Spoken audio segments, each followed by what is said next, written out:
ल सेवा नमस्ते अनि शुभ बिहानी सबै साथीहरूलाई मेरो काइडीको संसार युट्युब च्यानलमा स्वागत छ। अनि म खाजा खाइसकेँ अनि अलिकति लिपस्टिक लाएँ यो ओट कलरको। अनि त्यहाँदेखि अलिकति यो गरेर चाहिँ म जाँदैछु मेरो गार्डनतिर। आज गार्डन यसो घुमेर हेर्नु पर्यो अनि यसो अलिकति कन्टेन्ट पनि बनाउनु पर्यो भनेर है त साथीहरू। अब गार्डनमा भेटौँ है साथीहरू। मेरो गार्डनको सबै सरसामान मेरो नातिनीले उ थियो गम्बुट, मेरो पनि यहाँ गम्बुट लडिरहेको छ।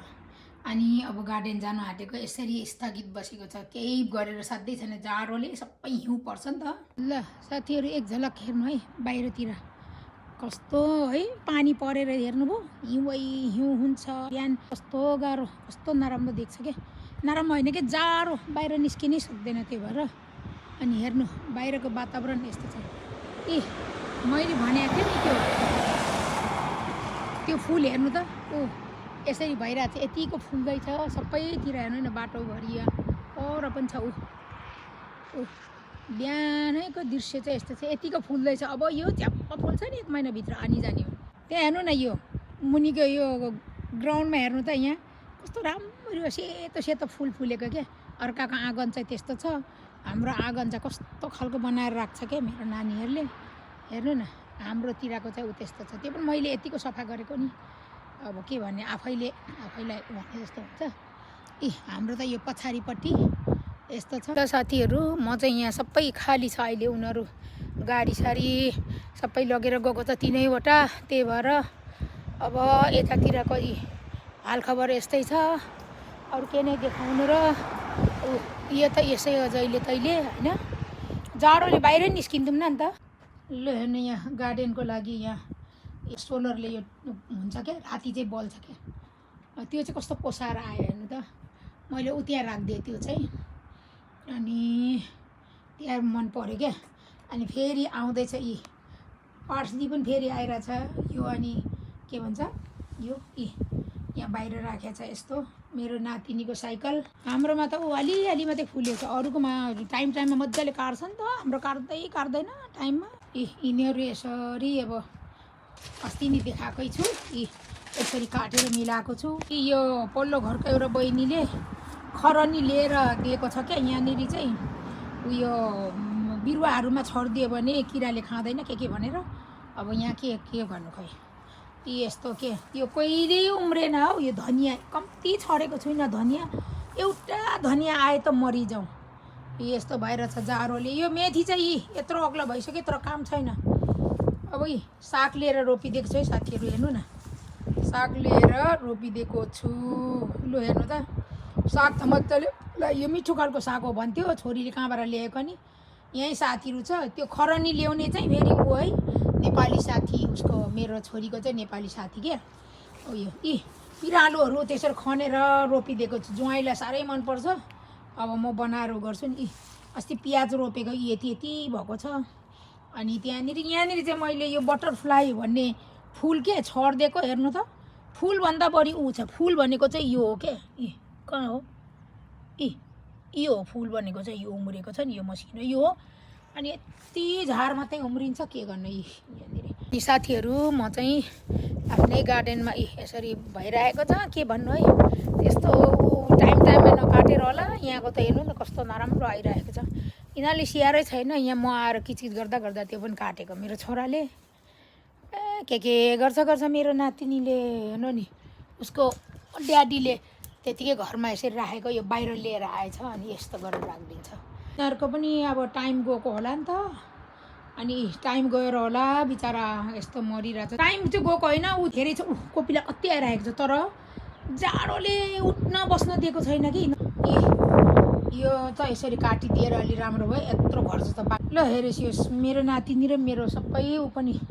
यहाँ मल यहीँ छ, त्यो झिक्राहरू काटेको त्यही छ, त्यहाँ छ। अब त्यो फुलहरू उम्रेपछि चाहिँ, त्यो बटरफ्लाई उम्रेपछि चाहिँ त्यो सिजनल हो क्या, त्यो अलिकति उ गरिदिउँ भनेर गरेको। तर चाहिँ मेरो नातिनी टिभी हेराइरहेको छु, नत्र भने त कहाँ मान्छ। लु हेर्नु त यो के जाडोले क्याक्क पारेर नउम्रेको, जाडोले सबै बन्द भएर बसिरहेछ, बेहाल भइरहेको छ। त्यो जाडो भन्नाले नि आइस हुन्छ नि, आइस पर्छ क्या यिनीहरूमाथि, अनि त्यो भएर उर्लेर आउनै सक्दैन। यो सारेको यसमा पनि धनियाँ छरिदिएको छु। अब के हुन्छ फेरि बटरफ्लाई त्यो फुल भएपछि यहाँ रोपिदिन्छु। धनियाँ आउँछ कि भनेको यी सारेपछि यस्तो राम्रो भएर आएछ। यो पोमोग्रानोको पनि यसरी भएर आएछ, ठुल्ठुलो पत्ताहरू भएर आउँदैछ, राम्रो भएको छ। अनि साथीहरू सबैभन्दा मजा चाहिँ मैले रोज रोपेको छु। अब सिजन आउनु आँट्यो नि त, अनि त्यति बेला चाहिँ कस्तो राम्रो भएर आउँछ होला भनेर कस्तो मन भइरहेको छ मलाई त। भने चाहिँ हुरुक्क हुन्छ नि त। अनि हेर्न आएको कपालले कस्तै दुःख दिएको हौ। साथीहरू सबैभन्दा खुसीको कुरा चाहिँ हेर्नु न, यहाँ कोपिला लागेको देख्नुभयो? यसले हल्लाएर देख्नै पाएन। हेर्नु न फुलको कोपिला लाग्यो। हावाले हेर्नु न ठिक बसेको छ, देख्नै दिएन के। यहाँ हेर्नु न, ल हावाले हेर्नु न, फुल होइन त यो आहा आफैले रोपेको यत्रो भएर हेर्नु न, यस्तो भएको देखेर कति खुसी लागेको म त। यसरी आएको छ नि त, यो रोसहरू फुलेपछि चाहिँ धेरै राम्रो देख्छ नि त। यहाँ कोपिलाहरू कोपिला त्यहाँको चाहिँ कोपिला यिनीहरू चाहिँ यसरी आइरहेको छ। म आएर रोपेको हो नि त। यो जाडोले नभए त अहिले फुलिसक्थ्यो नि अब त्यति बेला।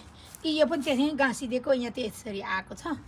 अनि यो मुनिको फुलको त कामै छैन। यहाँ हेर्नु न, सोपको साथ यत्रो भयो, गोरेर राखेको थिएँ।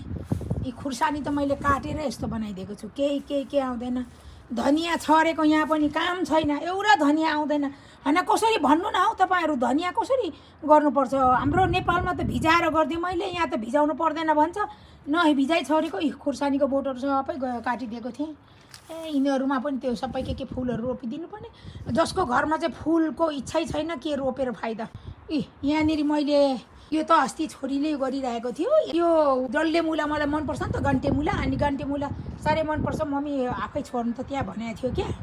अनि त्यही भएर यो छरेको छु, यस्तो भइरहेको छ।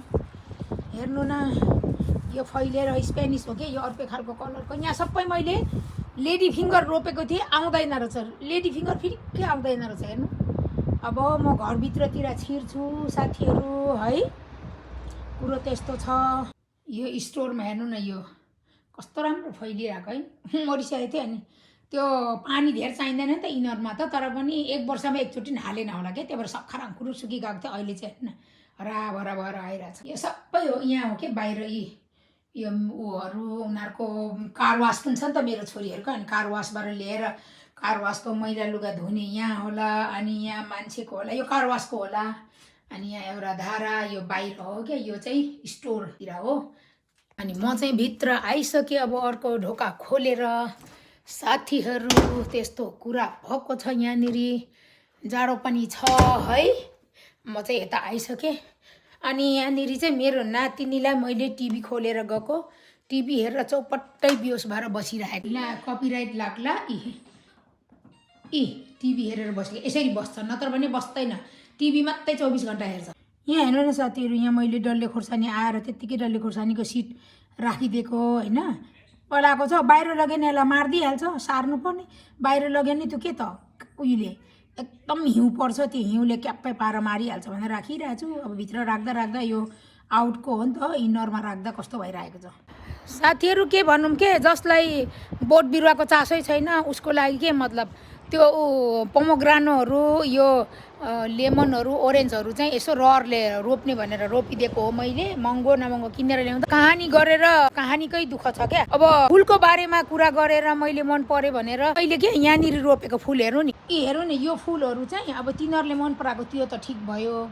यिनीहरू चाहिँ मम्मी मलाई फकाउँदो रहेछ क्या, मम्मी प्लिज त्यहाँ नराख्नु न, हामीलाई त कस्तो नराम्रो लाग्छ अरे। अनि फुल भनेको नै मान्छेले देखाउने होइन भने, राख्ने होइन भने के कामले भनेको मैले? के भन्छ भन्नु न, सुनेरै म त छक्क पर्छु। मम्मी तपाईँ खुसी हुनुहुन्छ, फुलको लागि मन पर्छ भने उयो गरिदिन्छु म, एउटा किनिदिन्छ अरे के, केस किनिदिन्छ अरे, एउटा फुलको भर्याङ सरेङ भएको सबै। अनि लगेर बारीको एक छेउको कुनामा लगेर मैले राख्नु अरे। अनि राखेर तपाईँ त्यहीँ रोप्नु, त्यहीँ गर्नु भन्छ। अनि फुल जस्तो कुरा लुकाउनको लागि कसले गर्छ त्यत्रो पैसा हालेर? तपाईँ फुलको लागि धेरै खुसी हुनुहुन्छ, तपाईँको लागि रोप्नु, यिनीहरू पनि लगेर तलै राख्नु। अनि एउटा क्यारेट किनिदिन्छ अरे मलाई, फलामको केच किनिदिन्छ अरे, त्यो केचमा चाहिँ लगेर कुन कुनामा रोप्नु अरे क्या। त्यो कुरा सुनेर म त तिनदङ परेको। अनि मान्छेले हेर्नै नआउने फुल चाहिँ के कामले मैले रोप्नु र पैसा खर्च गर्नु होइन त साथीहरू।